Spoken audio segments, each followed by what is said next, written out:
रात्री संग्रामने येऊन देवीसिंगला असा काय शिकवला धडा. नमस्कार मित्रांनो, या मालिकेच्या आजच्या भागामध्ये नक्की काय घडणार चला तर बघूया. तर घडतं असं, आतापर्यंत लाली खूप शांत असते आणि देवीसिंगची मजा बघते, पण आता तर गोपाळ महाराज तिला रूममध्ये येऊ देत नाही. आता लालीची सटकते आणि ती रूममध्ये जाते आणि म्हणते, हो तू मेल्याचं नाटक करत होता ना, मला चांगलंच माहिती आहे. हे बघा, आता खरं काय ते सांगा, मला सहन नाही होते. देवीसिंग म्हणतो, सहन नाही होत ना, मग सोडून जा, दे मला सोडून.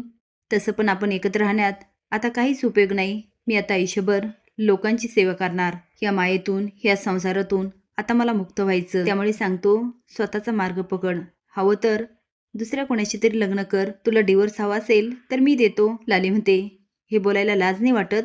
अहो, लहानपणापासून मी तुमच्यावर प्रेम करत आले आणि आता आता तुम्ही मला सांगताय?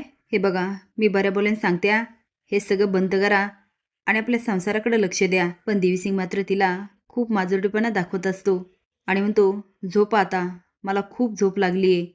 सकाळी भक्तगण येतील, त्यांच्यासाठी वेळ द्यायचा आहे. तो तोंडावर चादर घेतो आणि झोपायचं नाटक करतो. आता लालीला काय करावं तेच कळत नाही. ती जाते आणि खुर्चीवर झोपते. वाड्यामध्ये सगळेच झोपले याचा अंदाज संग्राम घेतो.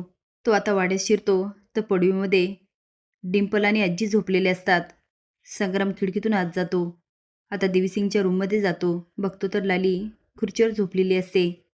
तो म्हणजे इथे तो गोपाळच असणार. तो आता सुरा काढतो आणि गोपाळ महाराजांवर एकावर एक वार करतो. तो आता इकडे तिकडे नजर टाकतो आणि पळ काढतो. कॉटच्या बाजूने देवीसिंग हळूच वर येतो. छातीला हात लावून म्हणतो, वाचलो. मला जर कळलं नसतं ना हा संग्राम आला तर आज मी मेलोच असतो. लाली म्हणते, अहो हा संग्राम, त्याने तुमच्यावर किती वार केले. आज काही करता काही झालं असतं तर? देवसिंग म्हणतो, काळजी नको करूस, मला काही होणार नाही. आता संग्राम पळायला लागतो आणि वाड्यामध्ये एकच गोंधळ उडतो. चोर चोर चोर. आजी ओरडत असते, ए चिवड्या चिवड्या, वाड्यात चोर शिरलाय. रंजी आता चोर चोर करत बावचळून उठते. डिंपी म्हणते, आता या संग्रामचं काय खरं नाही, त्याला पण कळायला पाहिजे. डॉक्टर कसला मरतोय, हाले पोचलेला माणूस आहे, एवढ्या तेवढ्यांनी मारणार. तेवढ्यात जामकरची गाडी सायरन वाजत येते आणि संग्रामचा पाठलाग करायला लागते. आता त्याला पळताभुई थोडी होते.